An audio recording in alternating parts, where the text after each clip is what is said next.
Assalamualaikum warahmatullahi wabarakatuh. Waalaikumsalam. Selamat malam, salam sehat, salam bahagia, dan salam sejahtera untuk kita semua. Alhamdulillahirrabbilalamin. Wassalatu wassalamu ala asrofil anbiya'i wal mursalin sayyidina wa maulana Muhammadin wa ala alihi wa sahbihi ajmain amma ba'du. Pertama-tama, marilah kita panjatkan puja dan puji syukur atas kehadirat Allah Subhanahu wa taala yang selalu senantiasa melimpahkan rahmat, taufik serta hidayahnya, sehingga pada kesempatan yang bahagia ini kita bisa diberikan kesempatan untuk dipertemukan dalam acara webinar urgensi literasi digital bagi masyarakat di era digital. Untuk mempersingkat waktu, sebelum acara webinar malam hari ini dibuka, maka perkenalkan saya Lucy Aprilia sebagai pembawa acara untuk membacakan susunan acara pada malam hari ini. Yang pertama, pembukaan. Yang kedua, doa. Yang ketiga, pemaparan materi yang akan disampaikan oleh Bapak Faridin Madani. Yang keempat, sesi tanya-jawab. Yang kelima, penutup. Baik, melangkah ke acara selanjutnya. Agar acara webinar pada malam hari ini diberikan kelancaran, marilah kita berdoa menurut keyakinan dan kepercayaan masing-masing. Berdoa dimulai.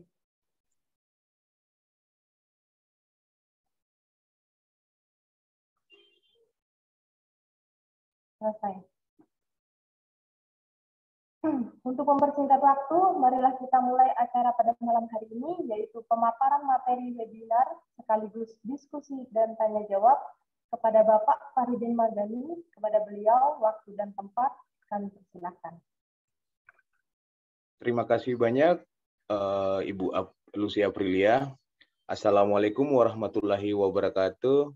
Salam sejahtera buat kita semua. Waalaikumsalam warahmatullahi wabarakatuh. Terima kasih kepada teman-teman semua yang sudah menyempatkan hadir pada malam hari ini untuk mengikuti webinar urgensi literasi digital bagi masyarakat di era digital. Semoga apa yang saya bawakan malam hari ini bisa menjadi sesuatu buat kita semua dan menjadi pelajaran dan tambahan ilmu pengetahuan buat kita semua. Oke.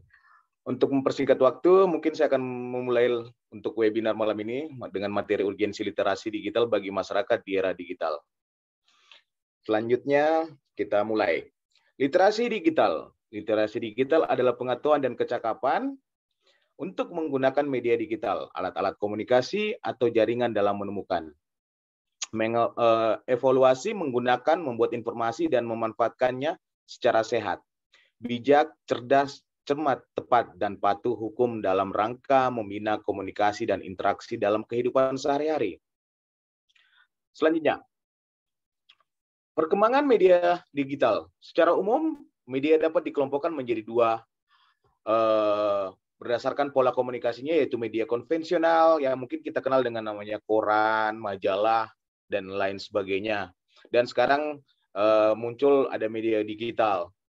Mungkin kita melihatnya dari karakteristik media massa dan media digital. Dari konvensional beralih ke Internet of Things, dan sekarang kita mengenal dengan media digital, ada smart TV, ada TV-TV digital. Jadi ya banyaklah perubahan dari awalnya konvensional menjadi sekarang era digital. Selanjutnya kita beralih ke dampak teknologi digital yang kita lebih kenal dengan smart people. Semua teknologi digital diciptakan untuk mendapatkan manfaat, tetapi tidak bisa dipungkiri juga memiliki dampak negatifnya. Ada beberapa dampak negatif bagi pengguna teknologi digital, terutama bagi anak usia dini. Kita mengenal sekarang ada Facebook, ada Twitter, ada WhatsApp, ada YouTube, ada Google, ada Twitter, yang mungkin dibutuhkan kontrol dari orang tua buat anak-anak di usia dini, sehingga tidak menjerumuskan anak-anak ke sesuatu yang negatif dalam penggunaan teknologi digital. Karena apalagi sekarang di masa COVID-19 ini, kebanyakan semuanya dilakukan dengan daring atau digital, yang membuat kontrol orang tua akan jauh lebih diharuskan untuk mengawasi anak-anak usia dini. Selanjutnya, sekarang ada grafik penggunaan medsos berdasarkan usia. Sumber dari Statista 19 Februari 2020. Kita bisa lihat ada pengelompokan usia laki-laki dan perempuan. Usia 13 tahun sampai 17 tahun. Laki-laki 6,2%, sedangkan perempuan 7,1%. Di umur 18 sampai 24 tahun, laki-laki ada di 16,1%, perempuan ada di 14,2%. Lanjut di 25 sampai 34 tahun, itu laki-laki ada di 20,6% dan perempuan ada di 14,8%. Ini adalah di usia 25 sampai 34 adalah zona yang kebanyakan menggunakan medsos itu dengan grafik yang paling terbanyak. Dilanjutkan dari ke 35 sampai 44 tahun, dia ada di laki-laki itu ada di 7,1%, perempuan ada di 5,4%. Di umur di 45 sampai 54 itu ada laki-laki di 2,8%, perempuan di 2,1%. Next di 55 sampai 64 tahun itu ada di 0,8% untuk laki-laki dan perempuan ada di 0,6%. Dan di 65 tahun ke atas itu ada laki-laki 1,4% dan perempuan 0,8%. Jadi ini adalah grafik yang digunakan diambil dari sumber dari Statista pengguna medsos berdasarkan usia. Next. Kalau kita berbicara tentang output dan target atau goalnya, output utama dari kegiatan yang dilakukan dalam webinar ini adalah bagaimana masyarakat di era digital ini dapat memahami dan menyaring kebenaran setiap informasi yang didapatkan, atau dikenal dengan namanya ada yang hoax atau apalah namanya yang sekarang bahasa trennya anak-anak sekarang. Hal ini dilakukan untuk mengedukasi masyarakat agar mampu mengaplikasikan informasi yang didapat dalam kehidupan sehari-hari. Next. Target pencapaian. Dengan adanya kemampuan literasi digital, masyarakat akan cenderung memiliki kemampuan berpikir kritis dan kreatif, serta memiliki pola pemikiran yang berbeda karena tidak adanya keterbatasan dan dalam mendapatkan pengetahuan. Masyarakat yang berhasil memiliki kemampuan literasi digital yang baik akan mampu menerima dan mengolah informasi dan membuat aplikasinya informasi tersebut secara benar, sehingga masyarakat tidak mudah menerima informasi yang tidak benar serta mampu menghindari resiko terjebak dalam cybercrime. Oke, next. Jadi sekarang masyarakat butuh pemahaman terhadap pemanfaatan literasi. Di bidang ekonomi sekarang itu perkembangan alat pembayaran menggunakan scan QR atau aplikasi mobile banking. Di bidang pangan, contohnya penggunaan mesin produksi makanan. Di bidang komunikasi dan informasi, contohnya penggunaan smartphone dan dalam mencari informasi. Di bidang teknologi dan transportasi, sekarang sudah dikenal dengan penggunaan e-toll untuk pembayaran jalan tol tanpa uang tunai. Next. Pemanfaatan teknologi literasi di bidang kesehatan, contohnya penggunaan aplikasi mendaftar rumah sakit tanpa harus datang langsung, atau ada pula aplikasi konsultasi dengan dokter yang mungkin dikenal dengan Halodoc, tanpa harus bertemu dengan dokternya, pembayaran BPJS Kesehatan yang kita nggak perlu lagi harus datang ke BPJS Kesehatan, kita hanya tinggal membayar dari aplikasi smartphone kita. Di bidang keuangan kayaknya adalah bidang yang dimana awal mulanya kebanyakan aplikasi digital itu digunakan seperti ATM, mobile banking, internet banking, dompet elektronik, atau fintech lending, atau bisa dikenal sebagai perusahaan pinjaman online atau yang lebih dikenal dengan pinjol. Namun penggunaan teknologi digital ini perlu diimbangi dengan kecakapan agar memperoleh manfaat optimal serta mewaspadai resiko yang melekat, antara lainnya fraud atau terjebak pinjaman yang memberatkan. Sekarang lagi tren memudahkan kita untuk melakukan pinjaman dari smartphone kita, tetapi kebiasaan orang di Indonesia lebih banyak lebih senang minjamnya tapi lebih susah untuk mengembaliinnya. Jadi banyak sekarang yang terjebak dengan pinjaman online. Di bidang pendidikan, contohnya penggunaan aplikasi untuk pembelajaran secara online, apalagi di masa COVID seperti ini, hampir semua sekolah-sekolah itu melakukan pembelajaran dengan daring tanpa tatap muka kayak gitu untuk COVID-19 ini tidak banyak berkembang dan bisa bisa selesai pandemi ini. Next. Sekarang solusi untuk mengatasi urgensi literasi. 1. Dengan merekrut dan meningkatkan kualitas guru sehingga seluruh pendidik atau guru-guru yang memenuhi kualifikasi terlatih secara profesional, memiliki motivasi dan mendapat dukungan. Kedua, mengatasi masalah gizi sedini mungkin melalui penyediaan makanan tambahan di sekolah mulai dari pendidikan anak usia dini sampai sekolah menengah atas. Ketiga, membangun dan meningkatkan infrastruktur pendidikan terutama penyediaan listrik, perpustakaan, lab komputer, dan akses terhadap internet, serta peningkatan infrastruktur ICT yang sangat ini tertinggal di ASEAN. 4. Memasukkan kembali buku bacaan wajib ke dalam kurikulum. Kelima, membudayakan peserta didik yang melek literasi digital dalam dunia pendidikan. Keenam, mengembangkan materi literasi informasi pada tahap evaluasi hasil sumber informasi yang ditemukan dengan komponen berpikir kritis. Next. Di akhir webinar ini, pada kondisi pandemi COVID-19 saat ini, membuat masyarakat diminta untuk mengurangi tatap muka dan lebih mengutamakan penggunaan digital atau daring. Maka perlu ada edukasi agar masyarakat dapat memanfaatkan ruang digital lebih baik. Melalui literasi digital ini, era digitalisasi saat ini mengharuskan manusia untuk beralih dari lebih dekat dengan online. Mungkin dengan cara work from home, atau apalah namanya sekarang. Yang pasti saya berharap bahwa apa yang saya kemukakan malam ini, saya bagikan ke teman-teman peserta webinar malam ini, mungkin bisa membantu untuk kedepannya bahwa teknologi digital sangat dibutuhkan, bukan karena hanya pandemi saat ini, tetapi untuk kedepannya, karena nantinya semua apa-apa yang kita lakukan semuanya akan serba digital dan akan dikontrol dari smartphone kita, dari laptop, dari komputer, dan semuanya. Sekian dari saya untuk materi malam hari ini. Salam sehat, salam sejahtera. Terima kasih dan sampai jumpa lagi. Baik, terima kasih kepada Bapak Farudin Magani atas pemaparan materinya. Melangkah ke acara selanjutnya, yaitu sesi tanya jawab. Kepada hadirin dipersilakan mengajukan pertanyaan.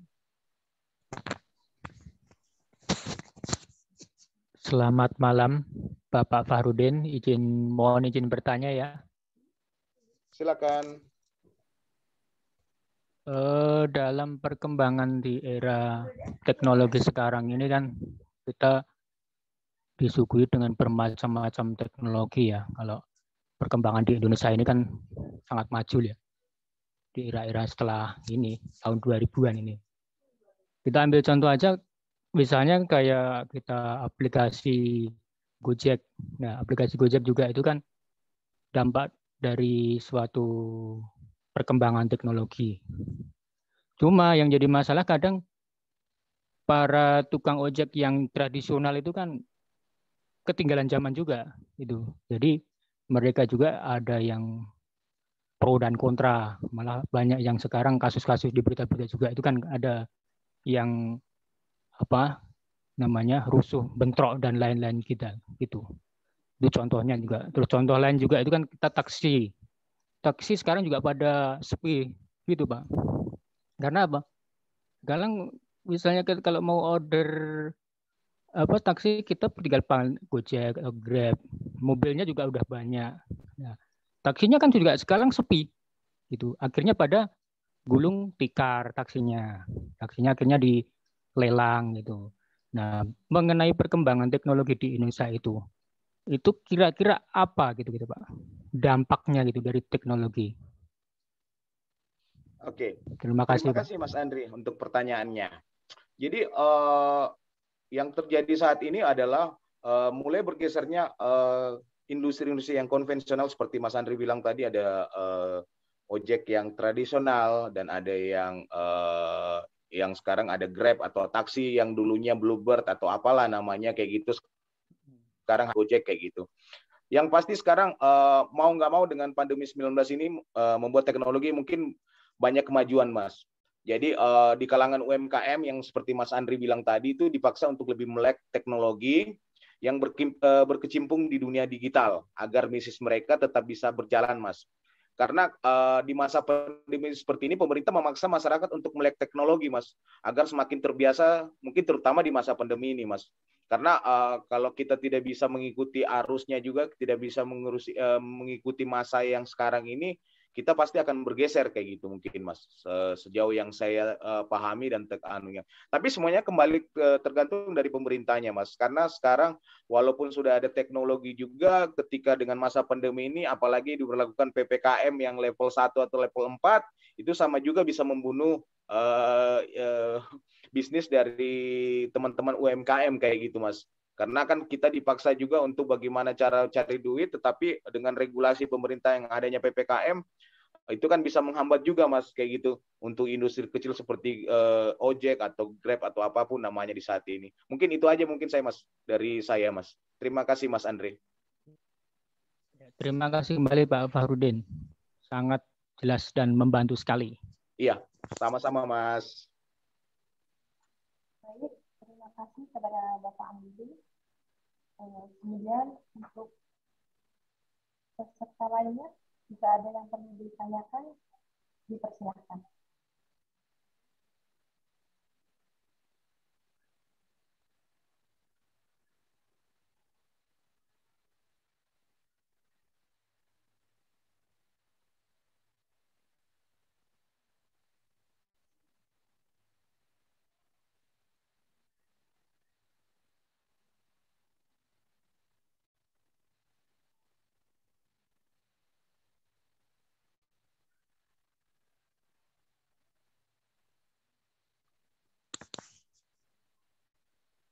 Mungkin boleh saya lagi, Polisi yang tanya, ini kayaknya pesertanya kayaknya ada Mas Harul, sambil menunggu yang lain, Mas Andri yang atau yang raise lain. hand. Oh iya, Mas Harul, silakan.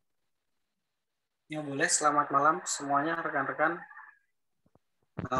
Ini sangat keren sekali, yang menarik, materinya juga menarik.